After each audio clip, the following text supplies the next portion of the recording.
ಸ್ನೇಹಿತರೆ ನಮಸ್ತೆ, ನೀವು ನೋಡ್ತಾ ಇದ್ದೀರಾ ಪ್ರತಿಧ್ವನಿ. ನಾನು ಭಾಸ್ಕರ್ ತೋಟಗೆರೆ. ಇದೀಗ ಕಾಂಗ್ರೆಸ್ ಸರ್ಕಾರ ಭ್ರಷ್ಟಾಚಾರ ಮತ್ತು ಹಗರಣದಿಂದ ಒಂದೊಂದೇ ದಿನ ನೋಡಿ, ಪ್ರತಿ ದಿನನೂ ಕೂಡ ಯಾವಾಗ ಈ ಸರ್ಫರಾಜ್ ಖಾನ್ ಮತ್ತೆ BR ಪಾಟೀಲ್ ನಡುವೆ ಆದಂತ ಆಡಿಯೋ ಸಂಭಾಷಣೆ ಹೊರಗಡೆ ಬಂತಲ್ಲ, ಆ ಕ್ಷಣದಿಂದಲೂ ಕೂಡ ಸರ್ಕಾರ ಅಕ್ಷರಶಃ ICU ನಲ್ಲಿರುವಂತಿದೆ.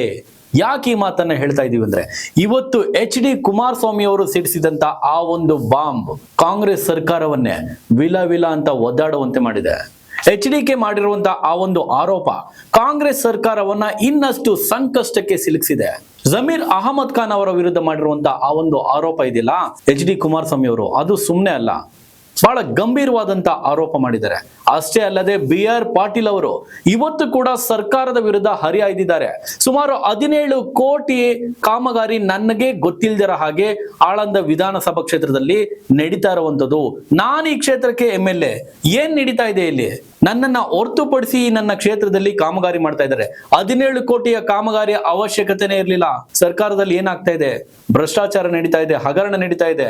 ಇಂತಹ ಒಂದು ಸ್ಟೇಟ್ಮೆಂಟ್ ಅನ್ನ, ಇಂತಹ ಒಂದು ಮತ್ತೆ ಹೊಸ ಬಾಂಬ್ ಒಂದನ್ನ ಒಂದ್ ಕಡೆ HD ಕುಮಾರಸ್ವಾಮಿ ಅವರು ಸಿಡಿಸಿರುವಂತದ್ದು, ಮತ್ತೊಂದ್ ಕಡೆ ಸ್ವಪಕ್ಷದವರೇ ಆದಂತ BR ಪಾಟೀಲ್ ಅವರು ಕೂಡ ಈ ಒಂದು ಸರ್ಕಾರಕ್ಕೆ ಡ್ಯಾಮೇಜ್ ಆಗುವಂತ, ಸರ್ಕಾರವನ್ನ ಅಲುಗಾಡಿಸುವಂತ ಮತ್ತೊಂದು ಸ್ಟೇಟ್ಮೆಂಟ್ ಅನ್ನ ಇದೀಗ ಕೊಡ್ತಾ ಇರುವಂತದ್ದು. ಈ ಕುರಿತಾದ ಕಂಪ್ಲೀಟ್ ಮಾಹಿತಿಯನ್ನ ತಿಳಿಸ್ಕೊಡುವಂತ ಪ್ರಯತ್ನ ಮಾಡ್ತೀವಿ. ವಿಡಿಯೋವನ್ನ ಕೊನೆವರೆಗೂ ನೋಡಿ, ಸ್ಕಿಪ್ ಮಾಡದೆ ಇಲ್ಲ. ಇಷ್ಟಕ್ಕೂ HD ಕುಮಾರಸ್ವಾಮಿ ಅವರು ಮತ್ತು BR ಪಾಟೀಲ್ ಅವರು ಸರ್ಕಾರದ ವಿರುದ್ಧ ಸಿಡಿಸಿದಂತ ಮತ್ತೊಂದು ಬಾಂಬ್ ಏನು ನೋಡ್ಕೊಂಬನ್ನಿ, ನಂತರ ವಿವರಣೆ ಕೊಡ್ತೇನೆ. ಜಗಜ್ಜಾಹಿರ, ಅದು ಎಲ್ಲರಿಗೂ ಗೊತ್ತಿರ್ತಕ್ಕಂಥದ್ದೇ. ಇವತ್ತು ಸರ್ಕಾರದ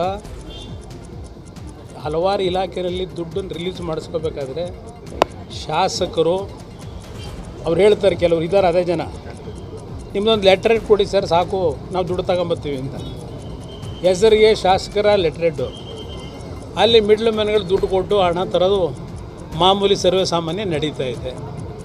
ಇದರಲ್ಲಿ ಏನು ಆಶ್ಚರ್ಯ ಪಡೋ ಅಂಥದ್ದು ಏನಿಲ್ಲ, ಅದೇನು ಆಶ್ಚರ್ಯ ಏನಿಲ್ಲ. ಯಾವ ಒಬ್ಬ ವ್ಯಕ್ತಿ ಹೆಸರು ತೊಗೊಂಡಿಲ್ಲ. ನಾನು ಸರ್ಫರಾಜ್ ಪ್ರೈವೇಟ್ ಸೆಕ್ರೆಟರಿ, ನಮ್ಮ ಹೌಸಿಂಗ್ ಮಿನಿಸ್ಟರ್ ಪ್ರೈವೇಟ್ ಸೆಕ್ರೆಟರಿ ಮಾತಾಡಿದ್ದೀನಿ. ಅದು ಯಾರು, ನಾನು ಮಿನಿಸ್ಟ್ರಿಗೆ ಆರೋಪ ಮಾಡಿದ್ದೀನಾ? ನಿಮ್ಮ ಆಫೀಸಲ್ಲಿ ರಾಜೀವ್ ಗಾಂಧಿ ಹೌಸಿಂಗ್ ಕಾರ್ಪೊರೇಷನ್ದಲ್ಲಿ ನಡೆದಿದೆ ಅಂತ ಹೇಳಿದ್ದೀನಿ. ಮತ್ತು ತನಿಖೆ ಆಗಲಿ ಅದು. ಈಗ ನಂದು 17 ಕೋಟಿ ರೂಪಾಯಿ ನನ್ನ ಕ್ಷೇತ್ರಕ್ಕೆ ಮೈನಾರಿಟಿ ಫಂಡೆಲ್ಲ ಬಂದಿದೆ. ಒಂದು ವಸತಿ ಶಾಲೆ, ಕಾಂಪೌಂಡು ಮತ್ತು ಕೋಣೆಗಳು. ನನಗೆ ಗೊತ್ತೇ ಇಲ್ಲ. ನನಗೆ ಗುದ್ಲಿ ಪೂಜೆ ಮಾಡೋಕ್ಕೆ ಡಿಪಾರ್ಟ್ಮೆಂಟ್ದವ್ರು ಕರೆದೇ ಇಲ್ಲ. ಅಲ್ಲಿ ಶಿಷ್ಟಾಚಾರದ ಉಲ್ಲಂಘನೆ ಆಗಿದೆ, ಕಟ್ಟಡ ಶುರುವಾಗಿದೆ. ನನಗೆ ಗೊತ್ತಿಲ್ಲ. ಒಬ್ಬ ಶಾಸಕನಾಗಿ ಅಲ್ಲೇನಾಗಿದೆ ಗೊತ್ತಾಗ, ಆಲ್ರೆಡಿ ನಾವು KKRWಲಿಂದ ಶಾಲೆ ಕಟ್ತಾಯಿದ್ದೀವಿ. ಈಗ ಮತ್ತೆ ದುಡ್ಡು ಬಂದಿದೆ, ಹೈಸ್ಕೂಲಲ್ಲಿ ಕಟ್ತಾಯಿದ್ದೀವಿ. ಈಗ ಮತ್ತೆ ಮೈನಾರಿಟಿ ಡಿಪಾರ್ಟ್ಮೆಂಟಿಂದ 17 ಕೋಟಿ ರೂಪಾಯಿ ಬಂದಿದೆ. ನಮ್ಗೆ ಗೊತ್ತಿಲ್ಲ, ಡಿಪಾರ್ಟ್ಮೆಂಟಿಂದ ಮಂಜೂರು ಮಾಡ್ತಾರೆ ಅಂತ ಗೊತ್ತಿದ್ದರೆ ನಾನು ಬೇರೆ ಕಡೆ ಉಪಯೋಗ ಮಾಡ್ತಿದ್ದೆ. KKRW ದುಡ್ಡು ಇಲಾಖೆ, ಅಲ್ಪಸಂಖ್ಯಾತರ ಇಲಾಖೆಯಿಂದ ಮಂಜೂರು ಮಾಡಿದ್ದಾರೆ. ಆದರೆ ಈಗ ನನಗೆ ಗೊತ್ತೇ ಇಲ್ಲ, ಬೇಡಿಕೆನೂ ಇಲ್ಲ. ಯಾಕಂದರೆ ಆಲ್ರೆಡಿ ವಸತಿ ಶಾಲೆ ಇದೆ, ಅಲ್ಲಿ ಕಂಪೌಂಡ್ ಇಲ್ಲ. ಕಂಪೌಂಡ್ ಬೇಕಾಗಿತ್ತು, ನಮ್ಗೆ ಗೊತ್ತೇ ಇಲ್ಲ. ಮಂಜೂರು 17 ಕೋಟಿ ರೂಪಾಯಿ ಮೇಲೆ ಮಂಜೂರಾಗಿದೆ. ಹಸ್ತಕ್ಷೇಪ ಅಲ್ರಿ. ಅಂದರೆ ಸರ್ಕಾರ ಈ ಥರ ಮಾಡಿದ್ರೆ ಡಬಲ್ ಖರ್ಚು, ಡುಪ್ಲಿಕೇಶನ್ ಆಗ್ತದೆ. ಶಿಷ್ಟಾಚಾರದ ಪ್ರಕಾರ ನನಗೆ ಉದ್ಲಿ ಪೂಜೆಗೂ ಕರೆದಿಲ್ಲ. ಎಸ್, ನೋಡಿದ್ರಲ್ಲ HD ಕುಮಾರಸ್ವಾಮಿ ಅವರು ಹೇಳಿದಂತ ಆ ಒಂದು ಹೇಳಿಕೆಯನ್ನ. ನಿಜಕ್ಕೂ ಇನ್ನಷ್ಟು ಸರ್ಕಾರವನ್ನ ಸಂಕಷ್ಟಕ್ಕೆ ಸಿಲುಕಿಸುವಂತ ಈ ಒಂದು ಹೇಳಿಕೆ ಇದೆಯಲ್ಲ, 2 ಸಲ ಮುಖ್ಯಮಂತ್ರಿ ಆಗಿದ್ದಂತವ್ರು ಕೊಡ್ತಾ ಇರುವಂತ ಹೇಳಿಕೆ ಬಹಳ ಉಡಾಫೆ ಅಲ್ಲ, ಇದು ಬಹಳ ಗಂಭೀರವಾದಂತ ಸ್ಟೇಟ್ಮೆಂಟ್. ಇದು ಒಂದು ಆರೋಪ, ಇದು ಸರ್ಕಾರದ ವಿರುದ್ಧ ಮಾಡ್ತಾ ಇರುವಂತ ಭ್ರಷ್ಟಾಚಾರದ ಆರೋಪ. ಇದು ಸರ್ಕಾರ ಪೇಮೆಂಟ್ ಸರ್ಕಾರ ಇದು ಅಂತ ಹೇಳ್ತಾ ಇರುವಂತದ್ದು. ಅಷ್ಟೇ ಅಲ್ಲದೆ ಸಿದ್ದರಾಮಯ್ಯನವರ ವಿರುದ್ಧವಾಗಿ ಕುಮಾರಸ್ವಾಮಿ ಅವರು ಆಡದಂತ ಒಂದು ಮಾತಿದೆಯಲ್ಲ, ಮಾನ ಮರ್ಯಾದೆ ಇದ್ರೆ ಈ ಮುಖ್ಯಮಂತ್ರಿಗೆ ಮಾನ ಮರ್ಯಾದೆ ಇದೆಯಾ ಎನ್ನುವಂತ ಹೇಳಿಕೆಯನ್ನ ಕೊಡ್ತಾರೆ. 224 ಜನ ಶಾಸಕರಿಗೂ ಕೂಡ ಗೊತ್ತಿದೆ ಏನ್ ನಡೀತಾ ಇದೆ ಈ ಸರ್ಕಾರದಲ್ಲಿ ಅನ್ನೋದು ಗೊತ್ತಿದೆ. ಶಾಸಕರು ತಮ್ಮ ಕ್ಷೇತ್ರಕ್ಕೆ ಅನುದಾನವನ್ನ ತೆಗೆದುಕೊಂಡು ಹೋಗ್ಬೇಕಂದ್ರೆ, ತಮ್ಮ ಕ್ಷೇತ್ರಕ್ಕೆ 224 ಜನ ಕ್ಷೇತ್ರದ ಆ MLAಗಳು ಆ ಒಂದು ತಮ್ಮ ಕ್ಷೇತ್ರಕ್ಕೆ ಅನುದಾನ ತಗೊಂಡು ಹೋಗ್ಬೇಕಂದ್ರೆ ಯಾವ್ಯಾವ ಇಲಾಖೆಗೆ ಎಷ್ಟೆಲ್ಲ ದುಡ್ಡು ಕೊಡ್ಬೇಕಾಗುತ್ತೆ, ಎಷ್ಟೆಲ್ಲ ಪೇಮೆಂಟ್ ತಗೊಳ್ತಾ ಇದ್ದಾರೆ ಗೊತ್ತಾ ಎನ್ನುವಂತ ಒಂದು ಸರ್ಕಾರವನ್ನ ಮುಜುಗರಕ್ಕೆ, ಮತ್ತಷ್ಟು ಇಕ್ಕಟ್ಟಿಗೆ ಸಿಲುಕಿಸುವಂತ ಒಂದು ಸ್ಫೋಟಕವಾದ ಮಾತು ಏನು HD ಕುಮಾರಸ್ವಾಮಿ ಅವರು ಹೇಳಿರುವಂತದ್ದು. ನಿಜಕ್ಕೂ ಆಶ್ಚರ್ಯ ಕಂಡ್ರೆ. ಯಾಕಂದ್ರೆ ಭ್ರಷ್ಟಾಚಾರ ಅನ್ನೋದು ಈ ಮಟ್ಟಿಗಿದೆಯಾ? ಸಾಮಾನ್ಯ ವ್ಯಕ್ತಿಯನ್ನ ಬಿಟ್ಬಿಡಿ, ಈಗ ನೀವು ಎಲ್ಲಾದ್ರೂ ಹೋದ್ರೆ ಸರ್ಕಾರಿ ಕಚೇರಿಗಳಿಗೆ, ಅಲ್ಲಿ ಲಂಚ ಇಲ್ಲದೆ ಯಾವ ಕೆಲಸನೂ ಕೂಡ ಆಗೋದೇ ಇಲ್ಲ. ಅದೇ ರೀತಿ ನಮ್ಮನ್ನ ಬಿಟ್ಬಿಡಿ ಸ್ವಾಮಿ, ಜನಪ್ರತಿನಿಧಿಗಳು ಎಸ್ಪೆಷಲಿ MLA, ಒಬ್ಬ ಶಾಸಕನಾಗಿದ್ದಂತ ವ್ಯಕ್ತಿ, ಒಬ್ಬ ಮನುಷ್ಯ ಒಂದು ಕ್ಷೇತ್ರವನ್ನು ಪ್ರತಿನಿಧಿಸಿ ಗೆದ್ದಂತ ಆ ವ್ಯಕ್ತಿ ತನ್ನ ಕ್ಷೇತ್ರಕ್ಕೆ ಅನುದಾನವನ್ನು ತೆಗೆದುಕೊಂಡು ಹೋಗ್ಬೇಕಂದ್ರೆ ಇಲ್ಲಿ ಪೇಮೆಂಟ್ ಕೊಡಬೇಕು, ಆಯಾ ಇಲಾಖೆಗಳಿಗೆ ಪೇಮೆಂಟ್ ಕೊಡಬೇಕಂದ್ರೆ ಇನ್ ಎಷ್ಟರ ಮಟ್ಟಿಗೆ ಸರ್ಕಾರ ಭ್ರಷ್ಟಾಚಾರದಿಂದ ತುಂಬಿ ತುಳುಕ್ತಾ ಇದೆ ಈ ಕಾಂಗ್ರೆಸ್ ಸರ್ಕಾರ ಅನ್ನೋದನ್ನ ಇಲ್ಲಿ ಮತ್ತೆ ಮತ್ತೆ ಬಿಡಿಸಿ ಹೇಳುವಂತ ಅವಶ್ಯಕತೆ ಇಲ್ಲ. ಯಾಕಂದ್ರೆ ಈ ಹೇಳಿಕೆಯನ್ನ ಯಾರೋ ದಾರಿಲಿ ಹೋಗೋ ದಾಸಯ್ಯ ಕೊಟ್ಟ ಬಿಡ್ರಿ, ಅವನ ಮಾತನ್ನ ಏನ್ ಪರಿಗಣನೆಗೆ ತಗೊಳ್ಳೋದು ಅಂತ ಹೇಳಿದ್ರೆ ಬಿಟ್ಬಿಡೋಣ. ಯಾರು ಈ ಸ್ಟೇಟ್ಮೆಂಟ್ ಕೊಟ್ಟಿದ್ದು, ಯಾರು ಈ ಹೇಳಿಕೆ ಕೊಟ್ಟಿರೋದು, ಯಾರು ಈ ಗಂಭೀರವಾದಂತ ಒಂದು ಆರೋಪ ಮಾಡ್ತಾ ಇರೋದು? 2 ಸಲ ಈ ರಾಜ್ಯದ ಮುಖ್ಯಮಂತ್ರಿ ಆಗಿದ್ದಂತ HD ಕುಮಾರಸ್ವಾಮಿ ಅವರ ಬಾಯಲ್ಲಿ ಇಂಥ ಮಾತು. 224 ಜನ ಶಾಸಕರಿಗೂ ಗೊತ್ತಿದೆ ಯಾವ ಇಲಾಖೆನಲ್ಲಿ ಎಷ್ಟೆಲ್ಲ ಪೇಮೆಂಟ್ ತಗೊಳ್ತಾ ಇದ್ದಾರೆ. ಆ ಪೇಮೆಂಟ್ ಕೊಟ್ರೆ ಮಾತ್ರ ಆ ಕ್ಷೇತ್ರಕ್ಕೆ ಅನುದಾನ ಹೋಗುತ್ತಂತೆ, ಇಲ್ಲ ಅಂದ್ರೆ ಇಲ್ಲ. ಎಂತ ಗಂಭೀರ ಆರೋಪ, ಎಂತ ಅಧ್ವಾನದ ಸ್ಥಿತಿನಲ್ಲಿ ನಮ್ಮ ರಾಜ್ಯ ನಡೀತಾ ಇದೆ ಅಂದ್ರೆ ನಿಜಕ್ಕೂ ಕೂಡ ಇಲ್ಲಿ ಲಂಚ ಇಲ್ಲದೆ ಯಾವ ಕೆಲಸನೂ ಆಗಲ್ಲ. ಪ್ರತಿಯೊಬ್ಬ ಹಂತದಲ್ಲೂ ಕೂಡ ಇರುವೆ ಬಾರ ಇರುವೆಗೆ, ಆನೆ ಬಾರ ಆನೆಗೆ ಅನ್ನೋ ಹಾಗೆ ನಮ್ಮಂತ ಸಾಮಾನ್ಯ ಪ್ರಜೆಗಳು ಲಂಚ ಇಲ್ಲದೆ ಏನು ಕೆಲಸ ಮಾಡಿಸ್ಕೊಂಡ್ ಬರಕ್ಕೆ ಆಗೋದಿಲ್ಲ ಸರ್ಕಾರಿ ಕಚೇರಿಗಳಲ್ಲಿ.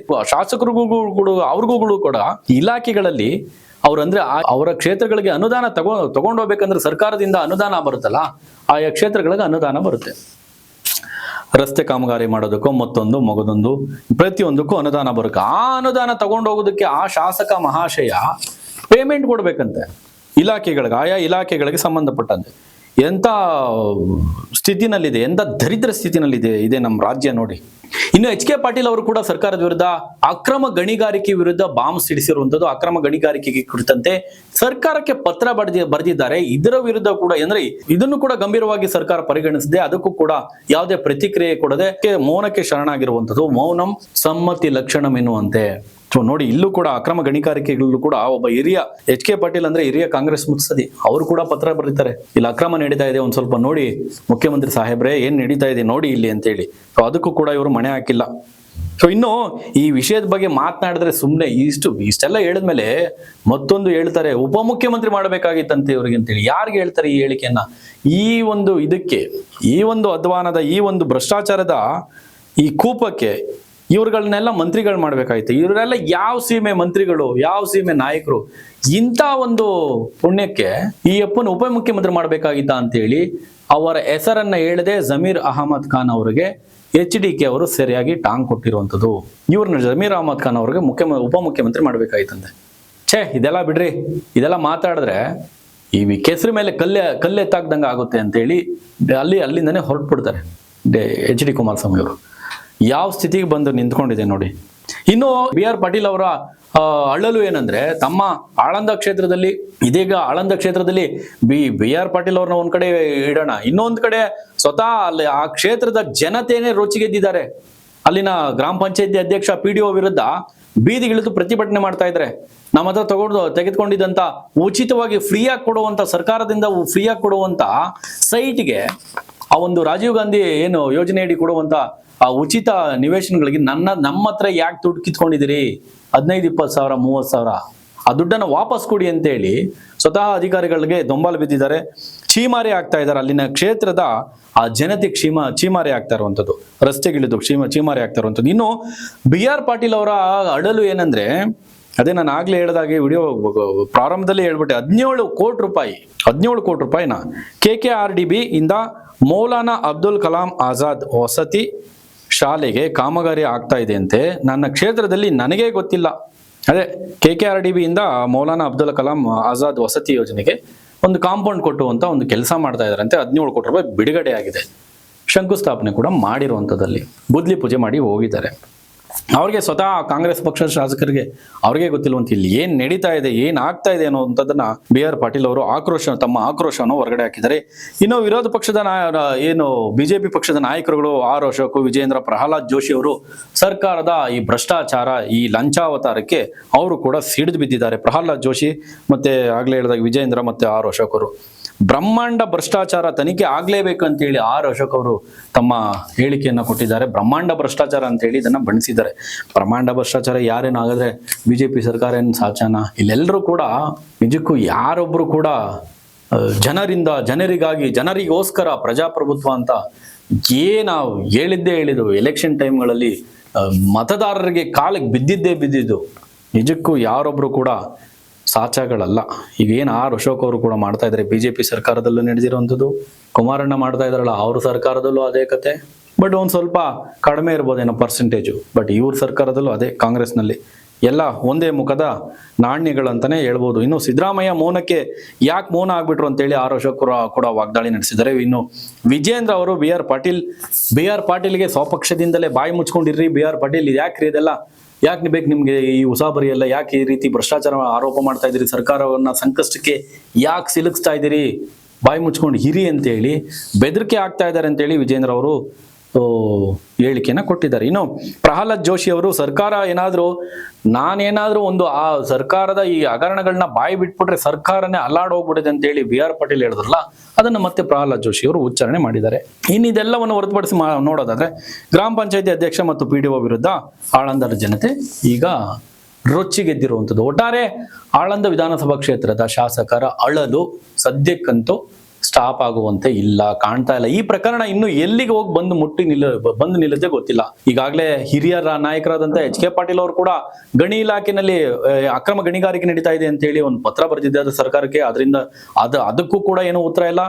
ಆಳಂದ ಶಾಸಕ ತಮ್ಮ ಸ್ವಪಕ್ಷದಲ್ಲಿ ನಡೀತಾ ಇರುವಂತಹ ಭ್ರಷ್ಟಾಚಾರ, ಹಣದ ಈ ಭ್ರಷ್ಟಾಚಾರ ಇದೆಯಲ್ಲ, ಹಣವನ್ನ ತೆಗೆದುಕೊಂಡು ಉಚಿತ ಮನೆಯನ್ನ ಕೊಡುವಂತ ಈ ಒಂದು ಭ್ರಷ್ಟಾಚಾರದ ಆರೋಪ ಮಾಡ್ತಾ ಇದ್ದಾರೆ. ಇದಕ್ಕೂ ಕೂಡ CM ಮೌನ, DCM ಇನ್ನೊಂದು ಕಡೆ.